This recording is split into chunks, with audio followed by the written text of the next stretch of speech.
आज हम पढ़ेंगे श्रीमद् भगवत गीता अध्याय 4 श्लोका संख्या 25। दैवमेवापरे यज्ञं योगिनः पर्युपासते ब्रह्माज्ञावापरे यज्ञं पहले कहा जा चुका है, यज्ञेनैवोपजुह्वति।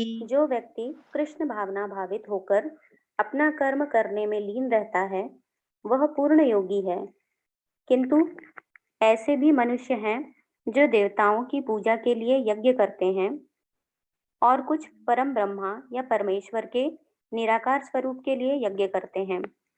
इस तरह यज्ञ की अनेक कोटियां हैं। विभिन्न यज्ञकर्ताओं द्वारा संपन्न यज्ञ की ये कोटियां केवल ब्रह्मा वर्गीकरण है, बाह्य वर्गीकरण है। वस्तुतः यज्ञ का अर्थ है भगवान विष्णु को प्रसन्न करना, और विष्णु को यज्ञ भी कहते हैं। विभिन्न प्रकार के यज्ञों की दो श्रेणियों में रखा जा सकता है: सांसारिक द्रव्यों के लिए यज्ञ, द्रव्य यज्ञ, या दिव्य ज्ञान के लिए किए गए यज्ञ यानी ज्ञान यज्ञ। जो कृष्ण भावना भावित हैं उनकी सारी भौतिक संपदा परमेश्वर को प्रसन्न करने के लिए होती है, किंतु जो किसी क्षणिक भौतिक सुख की कामना करते हैं वे इंद्र, सूर्य आदि देवताओं को प्रसन्न करने के लिए अपनी भौतिक संपदा की आहुति देते हैं। किंतु अन्य लोग जो निर्विशेषवादी हैं वे निराकार ब्रह्मा में अपने स्वरूप को स्वाहा कर देते हैं। देवतागण ऐसी शक्तिमान जीवात्माएं हैं जिन्हें ब्रह्मांड को ऊष्मा प्रदान करने के लिए, जल देने तथा प्रकाशित करने जैसे भौतिक कार्यों की देखरेख के लिए परमेश्वर ने नियुक्त किया है। जो लोग भौतिक लाभ चाहते हैं वे वैदिक अनुष्ठानों के अनुसार विविध देवताओं की पूजा करते हैं। ऐसे लोग बाह्येश्वरवादी कहलाते हैं। किंतु जो लोग परम सत्य के निर्गुण स्वरूप की पूजा करते हैं और देवताओं के स्वरूपों को अनित्य मानते हैं वे ब्रह्मा की अग्नि में अपने आप को ही आहुति दे देते हैं और इस प्रकार ब्रह्मा के अस्तित्व में अपने अस्तित्व को समाप्त कर देते हैं। ऐसे निर्विशेषवादी परमेश्वर की दिव्य प्राप्ति को समझने के लिए दार्शनिक चिंतन में अपना सारा समय लगाते हैं। दूसरे शब्दों में सकाम कर्मी भौतिक सुख के लिए अपनी भौतिक संपत्ति का यजन करते हैं, किंतु निर्विशेषवादी परब्रह्मा में लीन होने के लिए अपनी भौतिक उपाधियों का यजन करते हैं। निर्विशेषवादी के लिए यज्ञाग्नि ही परब्रह्म है, जिसमें आत्म स्वरूप का विलय ही आहुति है। किंतु अर्जुन जैसा कृष्ण भावना भावित व्यक्ति कृष्ण को प्रसन्न करने के लिए अर्जुन जैसे कृष्ण भावना भावित व्यक्ति कृष्ण को प्रसन्न करने के लिए सर्वस्व अर्पित कर देते हैं। इस तरह उसकी सारी भौतिक संपत्ति के साथ साथ आत्म स्वरूप भी कृष्ण के लिए अर्पित हो जाता है। वह परम योगी है, किंतु उसका पृथक स्वरूप नष्ट नहीं होता। हरि जी जी प्रभु जी। आप कुछ बोलिएगा माता जी। जी प्रभु जी, हरे कृष्णा। जी माता जी। ये देखा जाए तो जो कल श्लोक था यज्ञ के बारे में जैसे बताया गया था, एक बहुत ध्यान से सुनिएगा माता जी, बहुत सुंदर लिंक कर रही देखिए पिछले श्लोक के साथ। ये इसलिए बहुत इंपॉर्टेंट होता है कि सारे क्लास में माता जी देखिए पिछले श्लोक से लिंक कर रही हैं, तो ये समझ में बहुत अच्छे से आता है फिर अपने को, है ना। हरे कृष्णा माता जी, चालू कीजिए, बहुत ध्यान से सुनिएगा आप लोग। कल जैसे क्लास में हमने समझा था पिछले श्लोक को, स्तुति ने समझाया था कि जो भगवान जो ब्रह्म है उससे परे अगर हम ज्योति से परे भगवान को देखना चाहें तो केवल कृष्ण भावना अमृत होकर के यानी भगवान का ध्यान करके कैसे भगवान को देख सकते हैं। हमारे सामने जो आवरण है भौतिकता का वो कैसे क्लियर हो जाता है, ये इसके बारे में बताया था। और प्रभु जी आपने भी समझाया था कि जैसे कानों से सुन करके हम उस चीज को मतलब जो सुन करके भगवान का नाम हम उसमें आहुति डालते हैं भगवान के नाम की, तो वही यज्ञ माना जाता है। तो इसमें भी यज्ञ के बारे में बताया गया है कि यज्ञ क्या है। जैसे देवम एवापरे यज्ञम योगिनः पर्युपासते। जैसे पहले के श्लोक में ब्रह्म दर्शन रूप करने वाले साधक का वर्णन किया गया है, तो यहाँ इस श्लोक में जो अपरे शब्द आया है उसका यज्ञ करने वाले, जैसे 4 रूप बताए थे पिछले श्लोक में, तो इसमें यज्ञ करने वाले साधक के बारे में बताया गया है। जैसे कि यज्ञार्थ कर्म करने वाले निष्काम यानी कोई भी कामना न करने वाले साधकों के बारे में ये बात आई है, जो किसी भी कामना से कार्य नहीं करते हैं, जो यज्ञ करते हैं, हम जैसे कोई कामना रख के यज्ञ करते हैं, लेकिन इसमें यहाँ ये बात आई है कि हमारी कोई कामना नहीं है जब हम वो यज्ञ कर्म करते हैं, तो उनके बारे में बताया गया है। संपूर्ण जो क्रियाएं हैं, जो पदार्थ हैं, और अपने लिए न मान करके केवल केवल भगवान के लिए ही माने, भगवान के लिए ही मानना, वो जो वही देव यज्ञ है वास्तव में, और भगवान को ही अर्पण कर देना, तो वही यज्ञ है। भगवान देवों के भी देव हैं, भगवान श्री कृष्ण देवों के भी देव हैं, इसलिए सब कुछ उनको अर्पण कर देने से यहाँ यह देव यज्ञ यानी देवों को का जो यज्ञ है वही देव यज्ञ कहा गया है। यानी हम एक ही भगवान को सब कुछ अर्पण करते हैं। किसी भी क्रिया और पदार्थ में जैसे जो जो भी हम कार्य करते हैं, जो भी हम पदार्थ पाते हैं, जो भी चीज पाते हैं, उसमें हम किंचित मात्र भी यानी थोड़ा सा भी हम उसमें आसक्ति न रखें अपनी, वही निष्काम हो गया। हम कोई कामना न रखें, कोई ममता न रखें किसी भी चीज में, तो हमेशा उस चीज को हम उस ममता और कामना को हटा करके हम भगवान को पाने की या भगवान को प्रसन्न करने की कामना रखें। यही देव यज्ञ है, यानी यही सबसे बड़ा यज्ञ है, ना कि उसमें हवन सामग्री डाल के। और वो ठीक है, वो कर्म कांड में आता है, आपने कर लिया, लेकिन उसमें कामना आ जाती है, फिर उस कामना में हम बंध जाते हैं, तो संसार में हम फिर बार बार आने का अपना वो कार्य करते रहते हैं कि एक कामना पूरी हुई, दूसरी हो गई, तीसरी, ऐसे हमारी कामनाएं फिर संसार में रचने बसने की बढ़ती जाती हैं। तो वो देव यज्ञ नहीं कहलाया जाता। यहाँ पर देव यज्ञ यही है जिसमें हमारी कामना नहीं है, फिर हम उस संसार में ना आए दोबारा से, तो भगवान को प्रसन्न करें, भगवान के धाम जाने के लिए जो भी हम करते हैं कार्य, वही देव यज्ञ कहलाता है। और उसी को ही सबसे बड़ा अनुष्ठान माना गया है इसमें।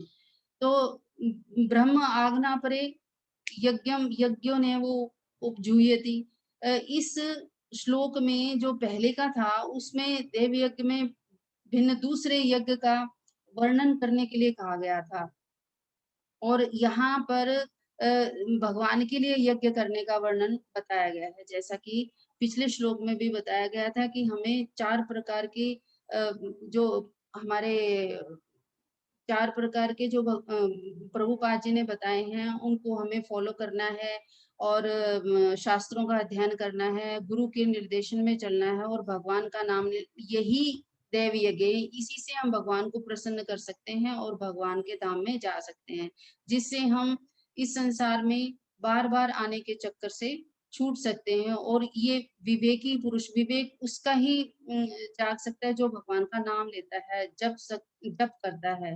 विवेकी ज्ञान से या शिक्षा ग्रहण करने से उससे नहीं इतना होता जितना कि हमें भगवान के नाम से विवेक जाग जाता है, फिर हम इसी यज्ञ को करके हम भगवत धाम को जा सकते हैं। जी माता जी, सबको दंडवत प्रणाम। प्रभु जी, इसी श्लोक से रिलेटेड कुछ बोलना चाहती हूँ, ज्यादा तो नहीं, थोड़ा बहुत। जी, जैसे यहाँ योगी के बारे में बताया गया, जैसे कल श्रुति माता जी भी बता रही थी, जो कृष्ण को प्रसन्न करते हैं, ऐसे योगी के बारे में बताया गया है। हवि के बारे में कल जो माता जी बता रही थी उसी से कंटिन्यू है ये। योगी आके कर्म योगी होते, दो प्रकार के होते हैं, कर्म योगी, ज्ञान योगी, ध्यान योगी, तीन प्रकार के योगी होते हैं। लेकिन जो पूर्ण योगी जो होता है वो होता है कृष्ण भक्त, जो अपने सारे कर्म को कृष्ण में अर्पित करता है। और यज्ञ का यहाँ पर अर्थ बताया गया है कृष्ण को प्रसन्न करने का।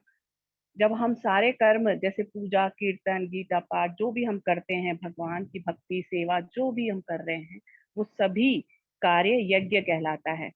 और मन में कृष्ण प्रेम के साथ अगर ये यज्ञ करते हैं तो हम भगवत धाम जा सकते हैं। और यज्ञ भी दो श्रेणी में रखा गया है यहाँ पर, सांसारिक द्रव्य यज्ञ है और दूसरा है ज्ञान यज्ञ।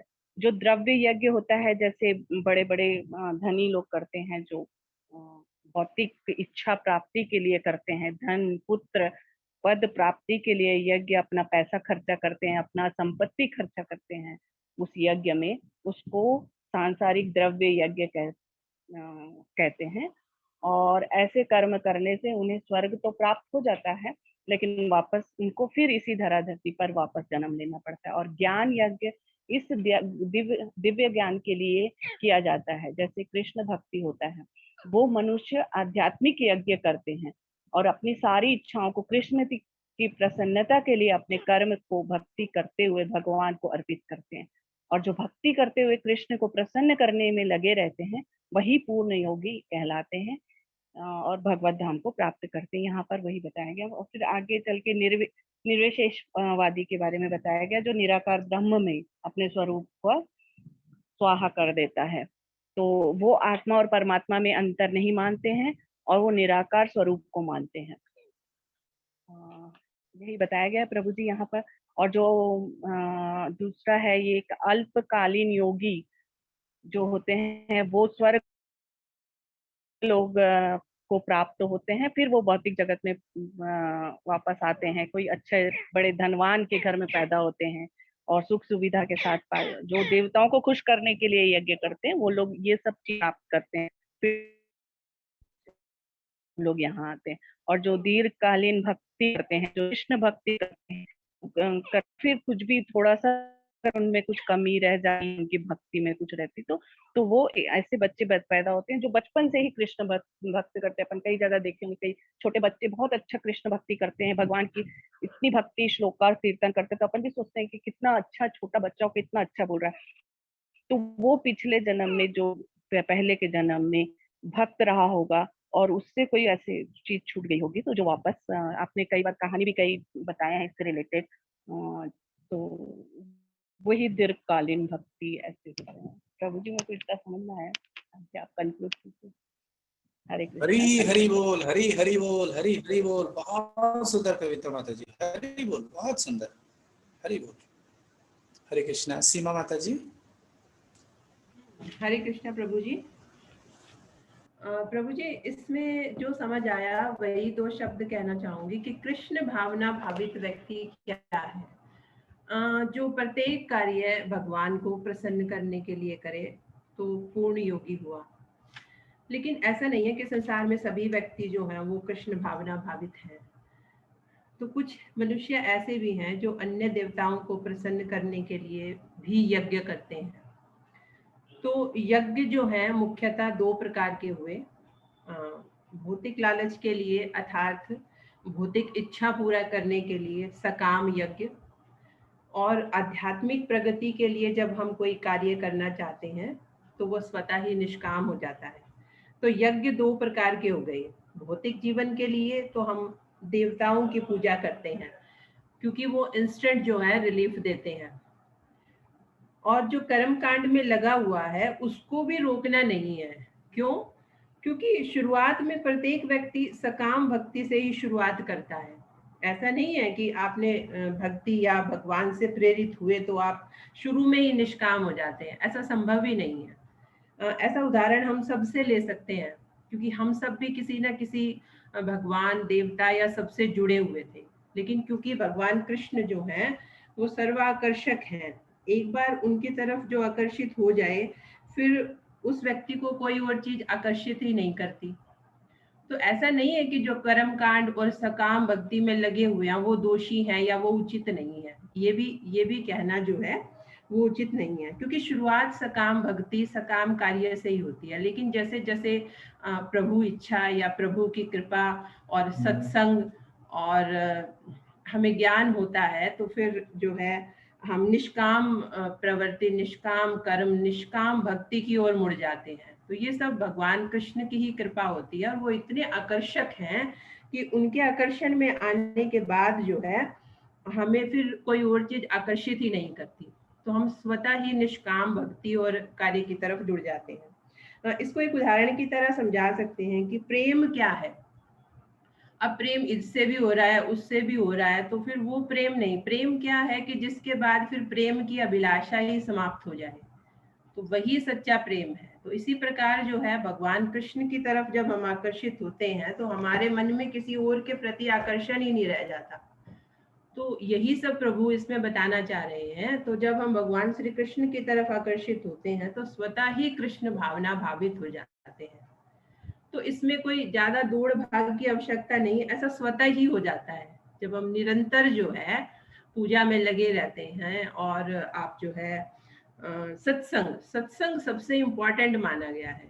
सत्संग के बाद सारी चीजें स्वतः ही आ जाती है। तो संग दोष जो है वो नहीं होना चाहिए।